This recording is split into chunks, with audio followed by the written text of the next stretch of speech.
Well, good afternoon, everyone. A little after 1 p.m. here on Eastern Time. And the H1B guy here today, the H1B guy live with a familiar face, my good friend Marc Pavlopoulos. And we're going to discuss H1B alternatives today.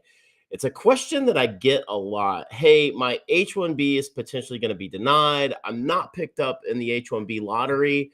What should I do? So, we're going to cover that and a lot more today. But before we get started, I'd like to ask you, if you haven't already, please subscribe to the H1B Guy channel here on YouTube and like this video so that I can continue to produce more content like this for you.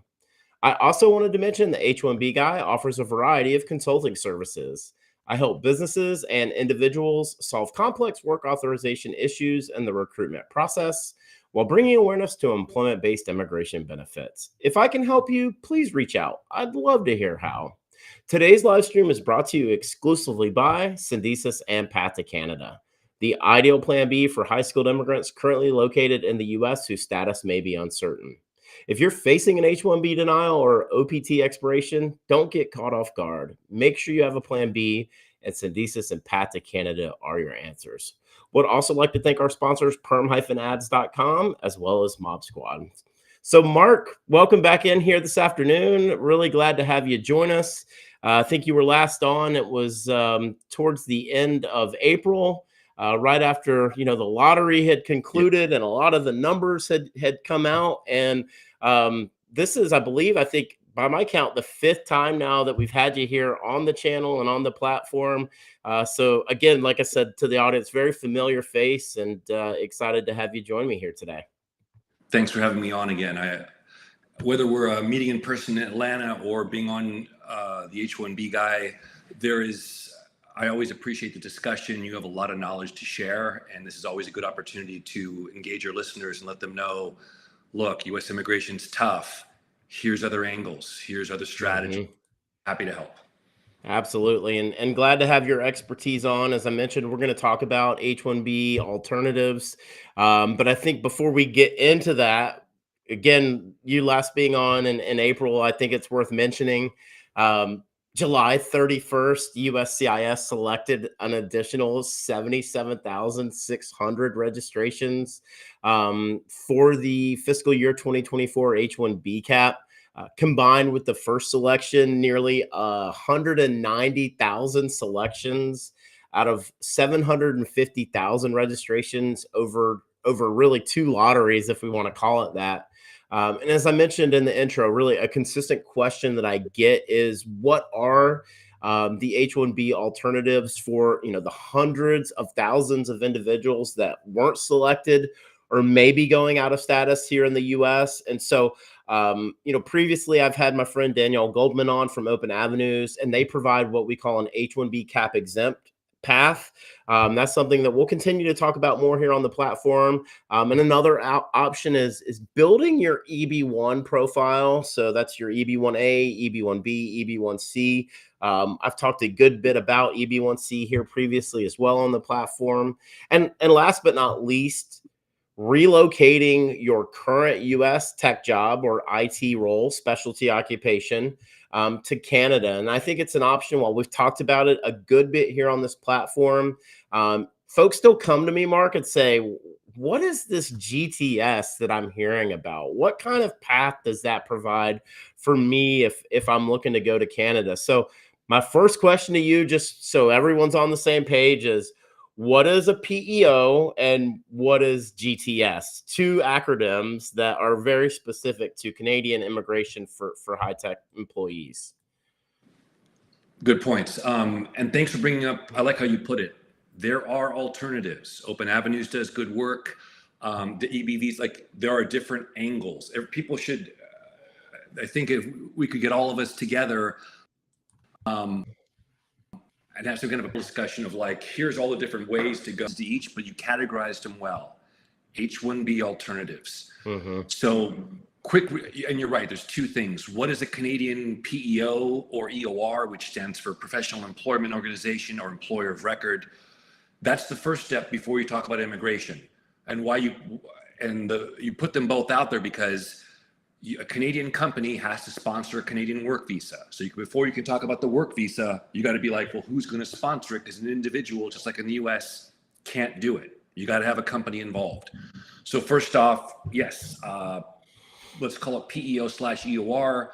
Syndesus, that's what Syndesus is. We were established in 2014 in Canada. We're a Canadian PEO or Canadian EOR. We remotely employ Canadians in Canada who work for American companies, employ hundreds of people. So that's the business model that we do. Separately, there is a Canadian immigration program called Global Talent Stream, part of Global Skills Strategy. Global Talent Stream is Canada's approach. I think it's 4.5 years back now. They said, we're short a couple 100,000 tech workers in Canada. How could we make it easy to get those workers here? And what I always say is, it's almost like, and Robert, you know H1B as good as anyone. If you could look at H1B and look at all the criteria on how to get it, how much it costs, time frame, methodology for getting it, lottery. If you looked at all those criteria and said, here's the criteria for the H1B program, it's almost like the Canadians looked at it and said, that's really hard. That's really difficult. That's frustrating. How do we make it? What if we did the exact opposite? So for example, to qualify for Global Talent Stream work visa, there's several qualifications.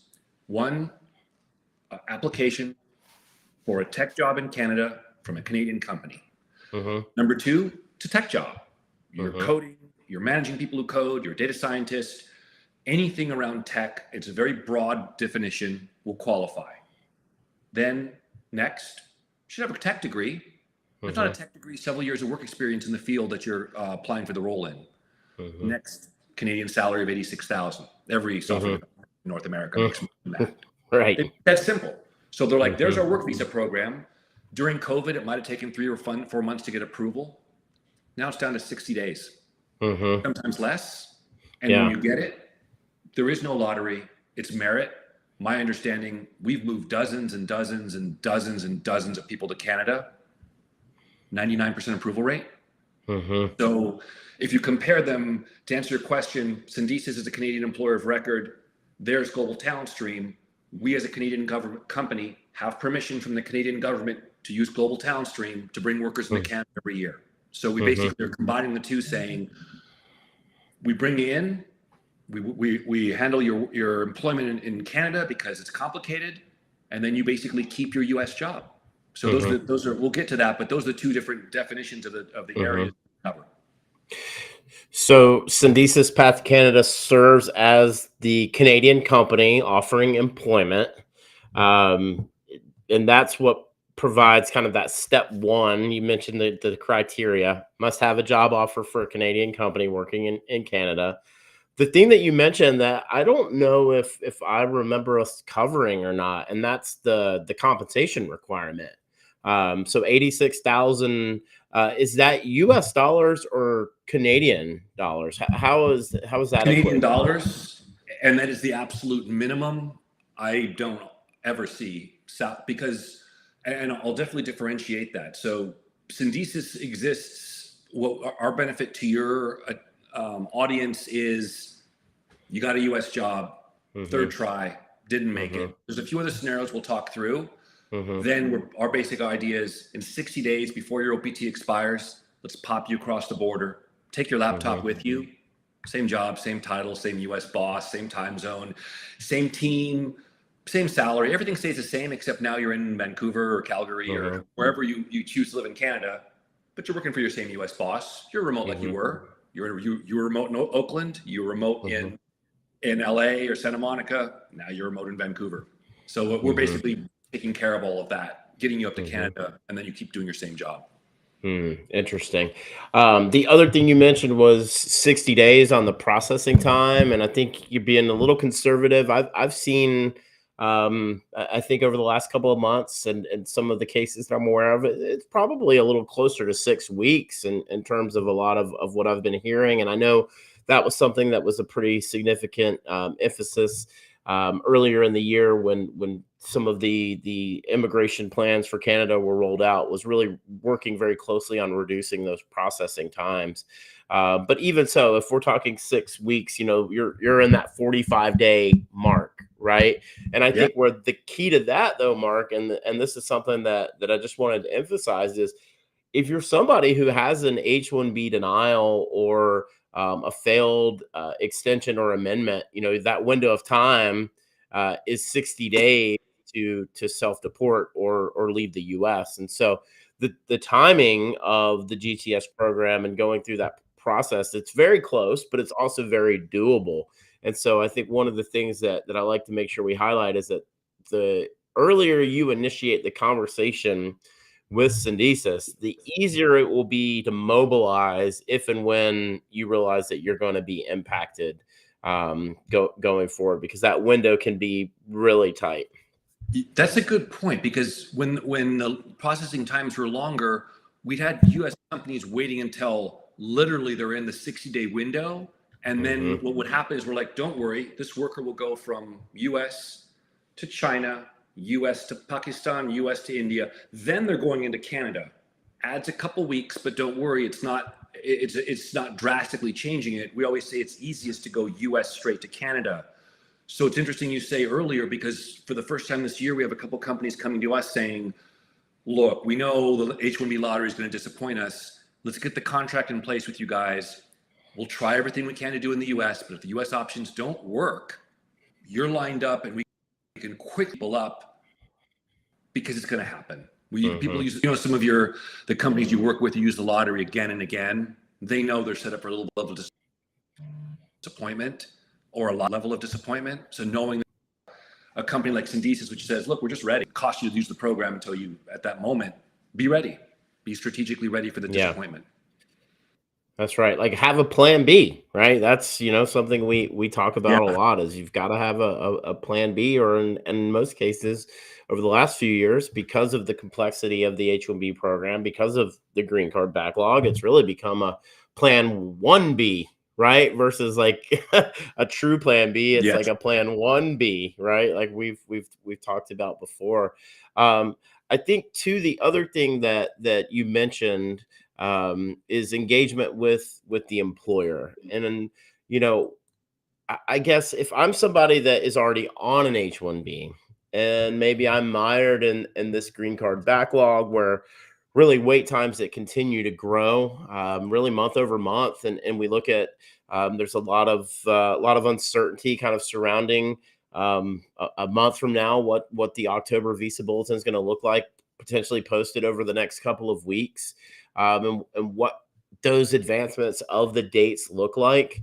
So, Mark, my question to you is this: if I'm not just an OPT that hasn't successfully been selected in the H-1B lottery, if I'm an H-1B that's working in the U.S., I've been in the U.S. for a period of time, what's your best advice for me if I'm someone who is stuck in the green card backlog and wants to consider what my options are? It's a good question, because at that point, the way you put it, if it's the first scenario where it's like OPT expiring, company knows they're facing a deadline, the worker's critical to them, we'll have these calls where it'll be the worker and their HR exec talking to the Syndesus team, and everything's moving very fast, because they're like, we see the date here, we have to act on it. There's a second group of people who've been helping move up, which is they got the H-1B and their employer's like, oh, done, you got it. And then that worker's like, yeah, but my green card wait was 36 years. And the employer's like, I wish I could change U.S. immigration. I can't. The U.S. worker, the company still has work to do with lawyers, et cetera, on the green card side. But that's where we're getting workers coming to us saying, I can't live this way. My U.S. job's amazing. I love it. I love my team. But they tend to all remote, so I'm not really with the team. So, Mark, can we just do the same thing that you did for someone on OPT expiration? Why don't you do it for me? And we're like, of course we'll do it for you. You're use case number 2 of 3. In that case, we tell that worker, you go to a U.S. company and you explain to them, look, you know I'm never going to get a green card, and if something happens to this company and I get laid off, I have 60 days and my life can quickly go, I can quickly be exiting the U.S. Can you do me a favor? We found this company, Syndesus. they remotely hire people in Canada. They sponsor a work visa, and then I'm remote anyway. So I was remote right now from the office now. Would it make a difference if I'm in Canada? We have workers saying that. Their employers like, I'll check it out. Let's get a call with Syndesus and let's hear them out. And we're basically now, it's the same scenario, but it's like, there's no urgency here. You're not going to be expelled from the country, but we're telling the company, like, look at your worker and the situation they're in from a morale perspective, from even just like hope. 36 years, we hear these numbers, 25 years, 36 years for a green card. It's like, see the situation they're in. 2 months from now, that worker can be in Canada, and here's how it looks differently in Canada. Permanent residence is given in 12 to 18 months on merit. I see it all the time. We see the emails coming in from people who moved to Canada, like PR 17 months, PR 19 months, PR 20 months, PR 14 months, 12, and we're like, cool, you got it. Now you're on your way to citizenship. And so we're telling the US company, like, that could be your worker. You could secure their future. You could help them dramatically. And if you move into Canada, you can save on expensive healthcare costs in the US. Yeah. There's a way to make it happen. So long answer to your question, H1B with a long wait, we always encourage them, book a call, get your client, come and join, because it's another scenario that works out best for them, for the worker, for their sense of well-being. Yep. And one of the things you mentioned in the video description below is a URL.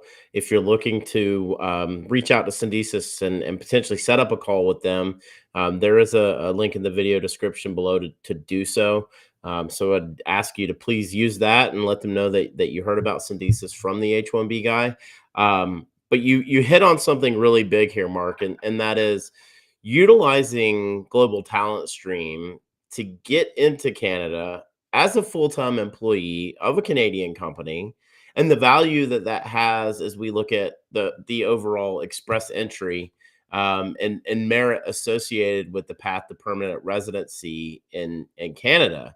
And one of the biggest things is having a perm job offer, right? There's a lot of weight and value that's associated with that. So it provides individuals with an opportunity, instead of looking at 10 years, 12 years, 20 years, 36, as you mentioned, 100 years, like all of these different numbers that we know. And we know that there's nearly 2 million individuals currently in the green card backlog, most of which are individuals from India and China.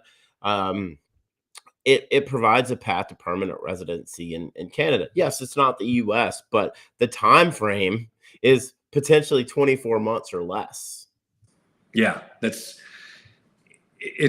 powerful to have those conversations with someone and they're taken aback usually. You see the shock look on someone's face and they're like, wait, PR in 14 months? And then you had a really good insight. You're like, wait, there's express entry. We always have to say, express entry is a way to get into Canada without a job on your merits, that you show up there. Global Talent Stream is a way to get in 60 days, no matter what the points number is for express entry. 2 separate systems, completely separate systems with almost no overlap. So some people are really, they're waiting for the draw and they'll tell us, well, I think my age is too high, I'm not getting enough points. And we're like, then see if your US employer is okay if you're working from Canada. You will be in 60 days. What happens then is when you arrive in Canada, your Canadian immigration lawyer is like, you're here, welcome. The fact that you're here and you have a job offer, you're clocking 50 points. Go update your express entry. Each year you're here in Canada, more points. Go update your application. So we have people who are waiting in a long express entry line. They move their US job to Canada, and then they're quickly like, hey, my points are coming. Like, I'm there with permanent residence. We're like, yeah, because you got into Canada using Global Talent Stream, because you had a US job that was mobile and could be moved much faster, gets you there to PR much faster. I did have a question, and I don't know if we've talked about this before, but I had this. I was just thinking about as we were talking about what that means for individuals in condensing timelines. If I am looking at entering into Canada under GTS, how does that impact my spouse? Does that provide any authorization for them in Canada? It does. And if I wish there was a way to reach everyone who didn't get the H4, so many families where one person's denied the ability to work and Mm-hmm. as not just financially, but mentally. Mm-hmm. Like someone who worked their ass off, got a master's degree, bachelor's, PhD, and then being told by US, like, I'm sorry, you can't, like, you're not going to work. You won't be working. Canada's approach with the global talent stream is the work visa is for the job. In this case, you're moving your job. Syndesus sponsors the work visa. It automatically comes with an open work visa for the spouse, which says work anywhere in Canada, anything, not tech, not medical, anything, open work visa. No lottery, no, you might get it. It's automatically given because the Canadians were like, why would we not want, if we could have 2 skilled workers, not 1, why would we deny 1? So they're just like automatically given. Good point. And then I'm assuming that open work permit for spouses, is the validity the same as the GTS validity? So typically 2-year increments. 2 years, and we had a webinar where people were asking, like, how long can it be renewed? And I'm like, you can be renewed at multiple times. But what normally happens is on a 2-year work visa, I don't see cases where most people already have permanent residence. So what they do is they get in on the Global Talent Stream work visa. They work for their U.S. company remotely. Then between 18 and 24 months, they get their PR card and they look and they're like, do I stick with that remote job with the Americans? Do I now pick a Canadian company I want to work for? Is it time to move on? Because I'm now a permanent resident and no one can tell me what to do. I'll work for anyone that I want. I'm free, get out of jail free card. So we see that people get that moment, and sometimes they're like, time to move on. Others are like, no, this remote job in the US is cool. Syndesus is facilitating me to work remotely for the Americans. I'll stick with that job. But it is the ultimate freedom to say I can work for any company I want in Canada or in North America remotely. I'm a Canadian permanent resident. Interesting. And I think when we look at the demographic that's impacted by this, Mark, there's a lot of studies out there on H4 dependents, and 90% female.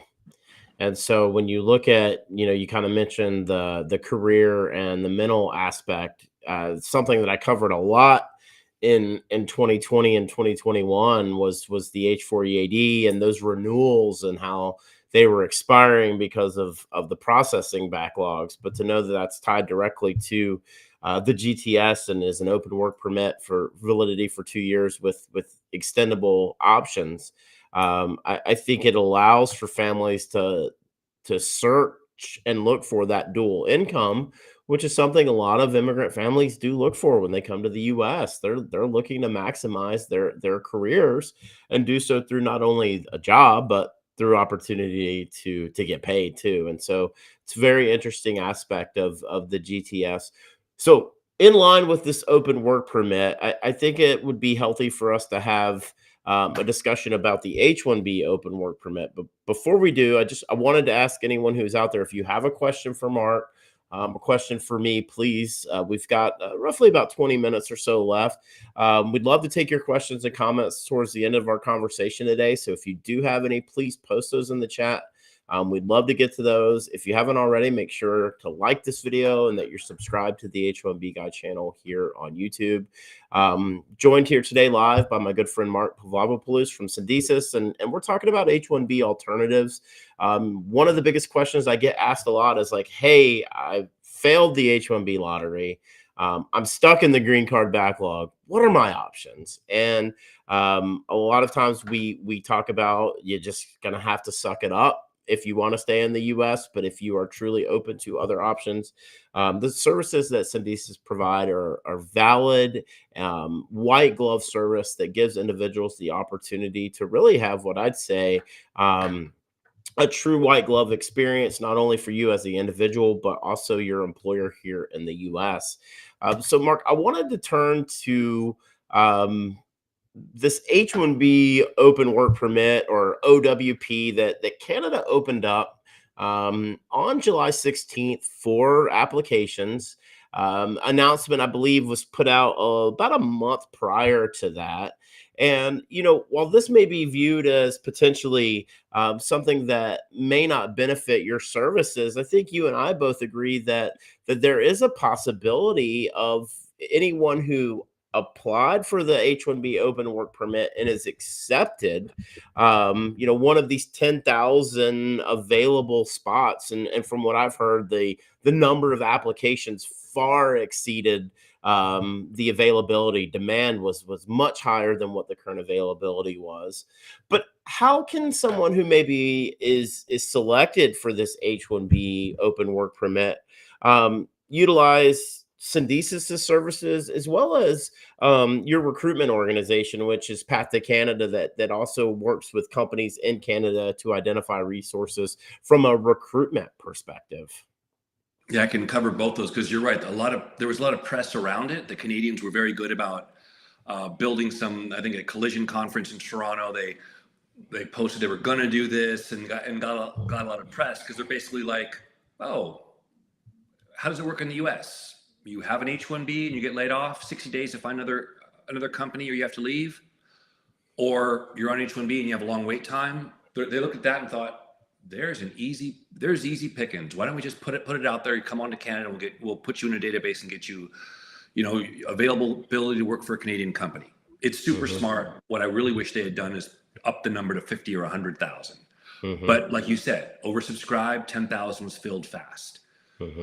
So if you look at it from the worker's point of view, if someone got in, congratulations. What I haven't heard yet is how easily is the Canadian government, what's their plan to take that database and share it with Canadian tech companies saying, you want some of the best and brightest people in the world, US educated, US experienced, they're in this database here. So what I'm hoping the Canadian government and immigration services is doing is publicizing out to Canadian companies, come to us, look here, these are the people you should be interviewing. So there's just from the individual's perspective, it should be a pure benefit. What I'm hoping is people who are in that 10,000 list are now getting called upon by Canadian companies to interview them. There's one of the inquiries that came to us and said, well, can Syndesus still help me? I did get one of those spots, but no Canadian company is offering me a job yet, or I don't think it's paying high enough if they are. And so one thing we talked internally in Syndesus, we said, we're a Canadian company. As a Canadian company, we have the right to have access to any Canadian immigration programs. We have permission to use Global Talent Stream to bring in hundreds of workers. Oh, this H-1B database. We could have permission to hire from it too.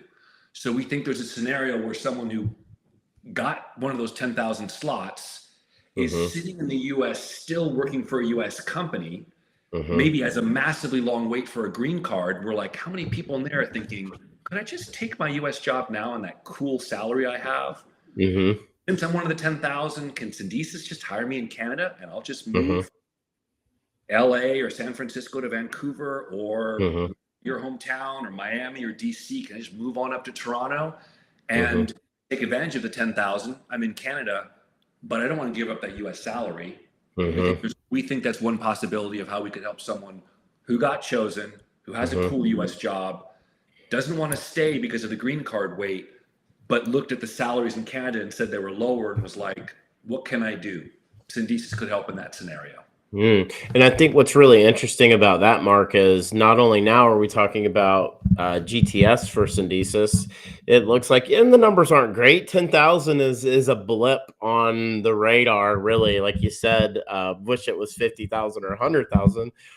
But I think for somebody who maybe was awarded this H-1B OWP that has an employer that wants to retain their services, having a conversation with Syndesus about, hey, you've already got the visa. Now it's just a matter of relocating to Canada and identifying a Canadian employer, utilizing Syndesus to do so. Nothing would change then as long as your employer of record here in the U.S.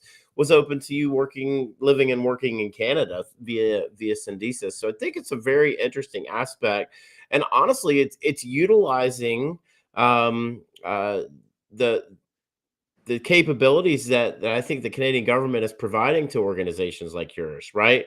You mentioned the expansion on being short and tech talent, and here is, again, pushing the chips all in.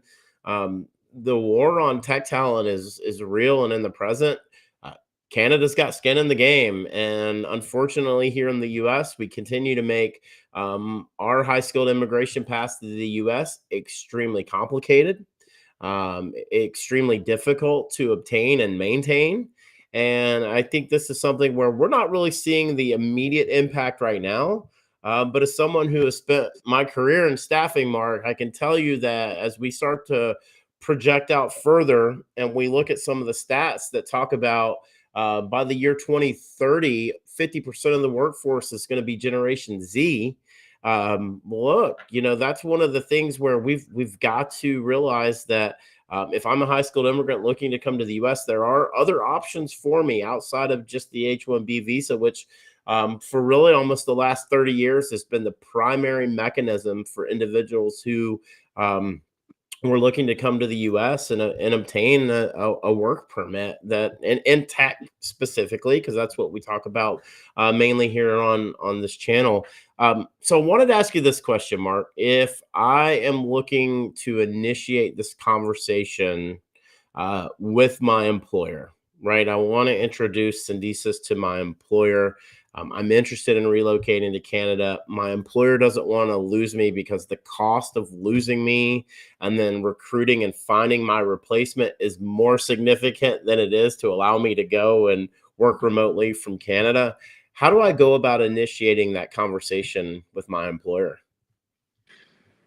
And what you just said there, Robert, what we're finding over the years is that is extremely challenging for individuals. Mm-hmm. I've been dozens and dozens of calls myself where I'm talking to the worker and they're describing the situation. They're like, here's the date where my OPT expires. Here's this great job I had. Here's the story I had getting to the US. Here's the US universities I went to. And as an American citizen, I'm disappointed, like in our, like, I want you to stay. Mm-hmm. But then I know, okay, but I also lived in Canada 5 years. So I'm like, I can speak with personal authority, like based personal experience. Sorry, it's a great place to live. And I know their immigration system. So I'm like, look, here's how it works out for you. But the hardest challenge we're finding is getting that person to get their employer on the call. Mm-hmm. And what they don't realize is, so last week we had a webinar where we had one of Syndesus clients. He was the VP of people for a Silicon Valley company, raised over 100 million. They've been using H1B for years and years and years. Mm-hmm. They 3 people with us to Canada. And that HR exec on the webinar, he's like, he talked his own slides. He's like, look, here's the cost for every OPT expiration. The replacement cost for each worker is 50 to 75,000. He's like, that's recruiting, time lost, expertise lost, ramp up of new person. He's like, hit the organization of our morale, of people's morale, of seeing someone that everyone cared about and was part of the team, having to leave the US and losing their job. He's like, there's all these costs to our organization. He's like, and every time I go to Canada with you, it's just like turnkey, it's done. Like 2-3 months later, the person in Canada, they leave the US on a Friday, they spend the weekend getting their Airbnb set up. On Monday, they're working for us. He's like, it's smooth. He's like, it works. But that conversation, Robert, most of the tech workers we're speaking with don't realize that if they just got their VP of HR or their VP of talent or whoever their HR contact is on the phone, that person's going to be like, yeah, the cost of losing you is into the tens of thousands of dollars. Oh, Canadian healthcare is cheaper than American healthcare. That's great. They don't know all those benefits. The calls go well, but we see the worker that feels intimidated of walking to their manager saying, I found a really great solution. This company Syndesus has done this dozens of times. Here's the cost benefit. They hesitate or they hold back when all they had to do is say, hey, there's a solution here. It works.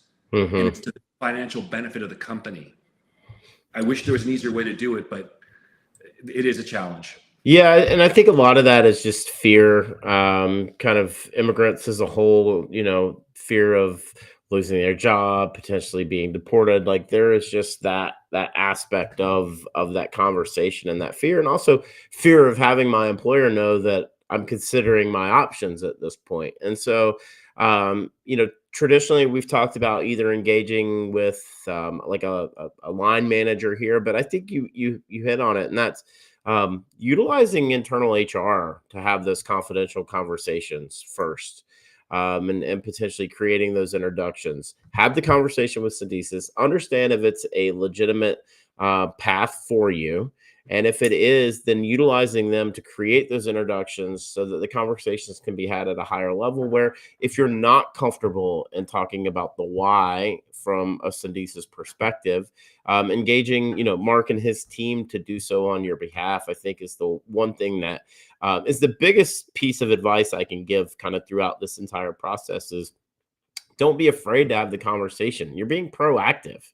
And that's, I think, the approach of it is it's a proactive approach. It's that plan 1B, like we joked about earlier. And so I think that's, to me, just the kind of the best advice that I can give to anyone who's watching now or at a future time that's considering this as an option is don't be afraid to have the conversation from a confident perspective, because you're being proactive, and your employer should understand that, because the cost to replace you is so significant that I can assure you that they know that there is a significant employee replacement cost.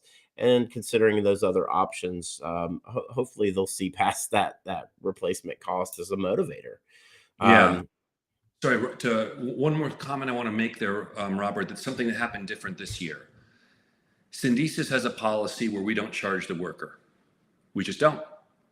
Our comment is there's an immigration lawyer fee to be paid. Your company will pay that immigration lawyer fee. It's compared to U.S. immigration lawyer fees, it's very reasonable. People never object.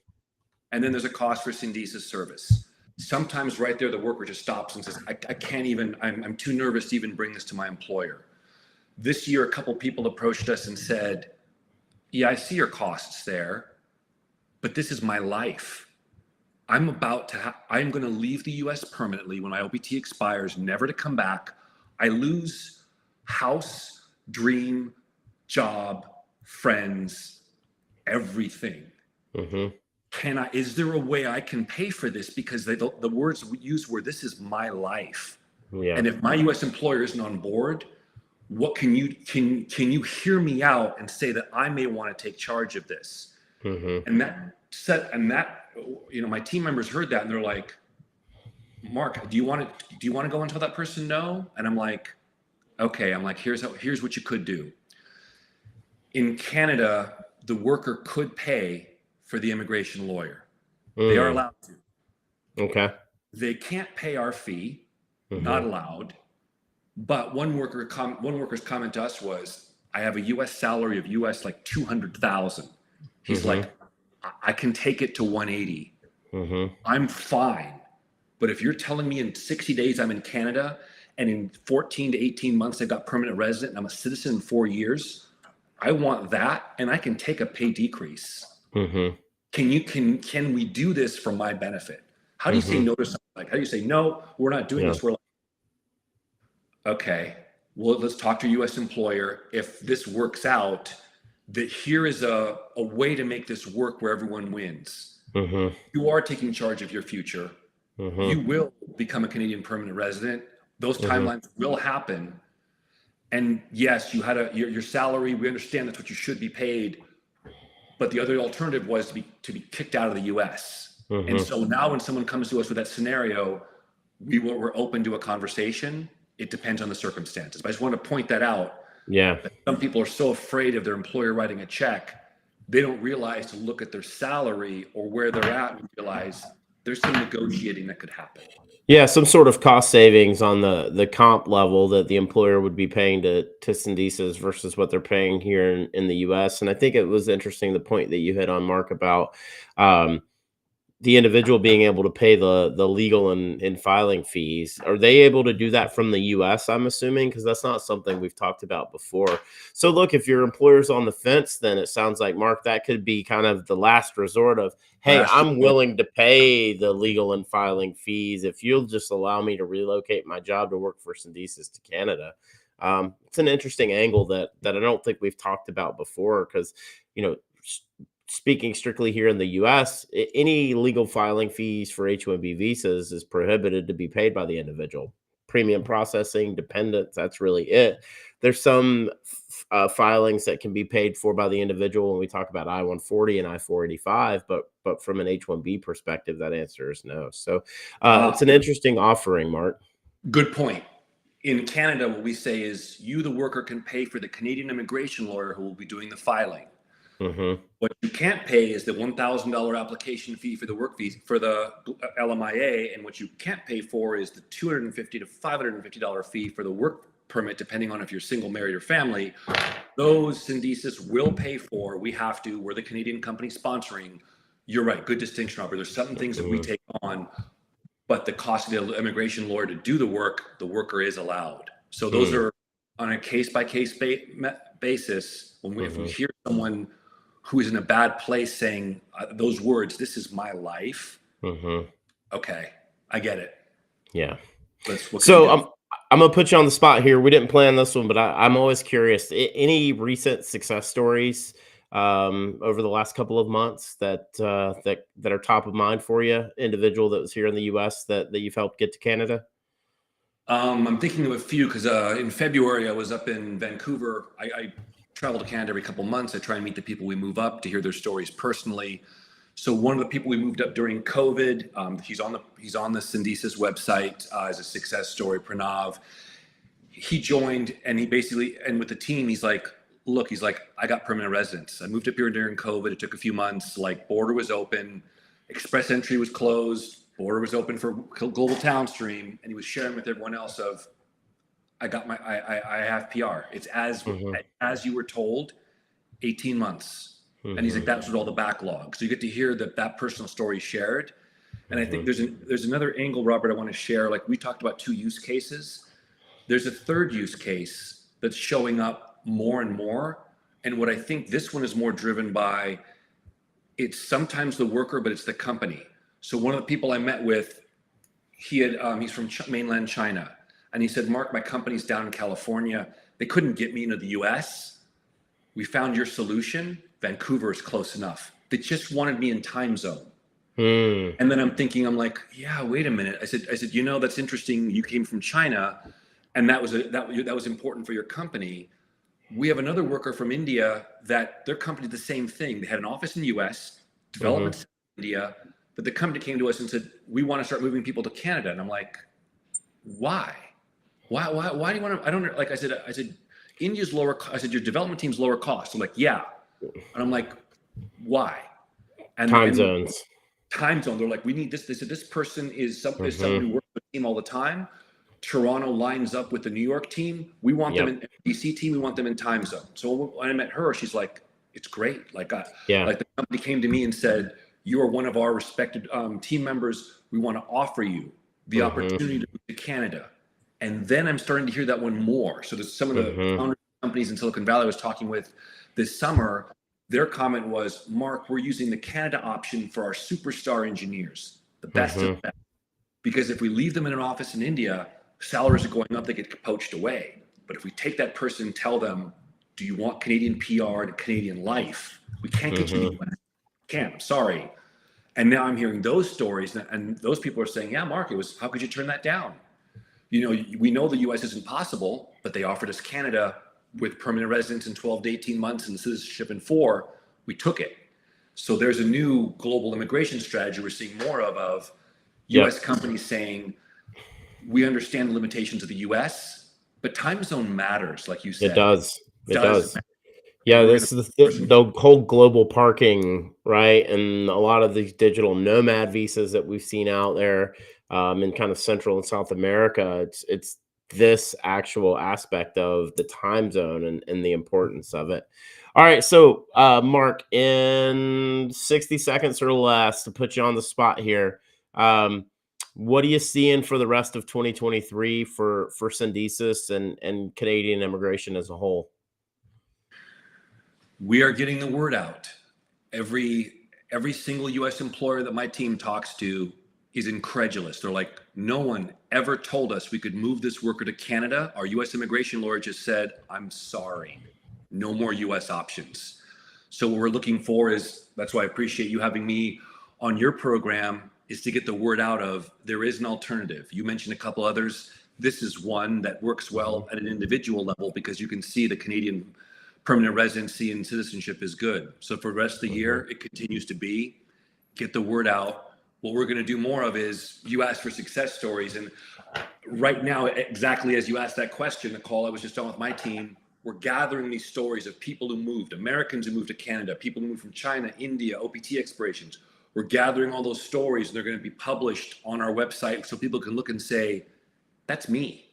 That's exactly where I was. That's my scenario.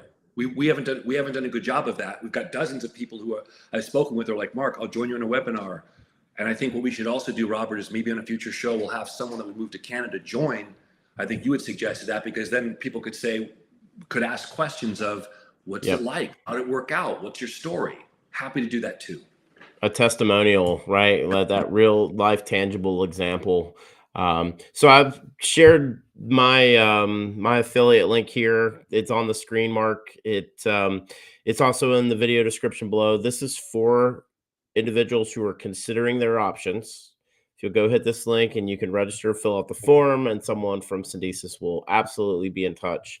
And I think, Mark, we talked about earlier, potentially maybe sometime towards the end of October, beginning of November, we'll have you back on, talk about kind of what is projecting out for the end of the year. And as we head into to 2024, but I learned something new every day.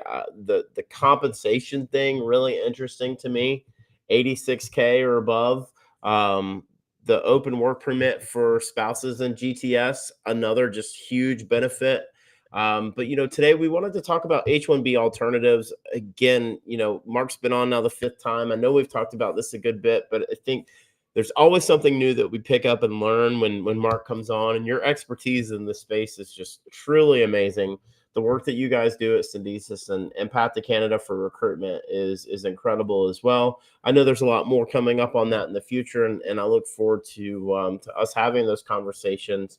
And we'll absolutely work on having an individual that's working for Syndesus come on and tell their story, either live or maybe through a pre-recorded session at some point between now and the end of the year. So, Mark, just can't thank you enough. Again, call to action if you are someone who is facing an OPT expiration, you weren't picked up in the H1B lottery, you're an H1B that's facing a denial, you're an H1B that's stuck in 10, 20, 3,600 year green card backlog and you're fed up. This is where Syndesus and Path to Canada absolutely come into play. So, Mark, thanks so much for coming on here today and sharing your wealth of knowledge and expertise. Robert, thanks for having me. And I feel the same in our conversations. I always learn more. H1B, U.S. immigration, you have a wealth of knowledge too. So I appreciate you having me on. Cool. Thank you so much. Well, I'm going to go ahead and close this out here, Mark, and just remind everyone today's live stream was brought to you exclusively by Syndesus and Path to Canada, the ideal plan B for high-skilled immigrants currently located in the U.S. whose status may be uncertain. If you're facing an H-1B denial or OPT expiration, don't get caught off guard. Make sure you have a plan B, and Syndesus and Path to Canada are your answers. They'll gladly help you and your employer navigate the process. And if you'd like to find out more, as we mentioned, please be sure to use the link in the video description below, and someone from Syndesus and Path to Canada will be in touch. Also, like to thank our sponsors, PERM-ads.com, as well as Mob Squad. Mark, I shared your LinkedIn profile in the video description. Please connect with Mark. Follow him. He's a great follow, shares a wealth of content on LinkedIn. So definitely somebody that you want to be following and connecting to as well. Please follow me on Twitter, X, whatever we're calling it now. Connect with me on LinkedIn, Facebook, Instagram, like all the socials. I'm out there. Join my Telegram group. Would love to interact and have a conversation with you. If you've made it this far, thank you so much for joining our live stream here today. We really appreciate your support. I'm Robert, the H1B guy.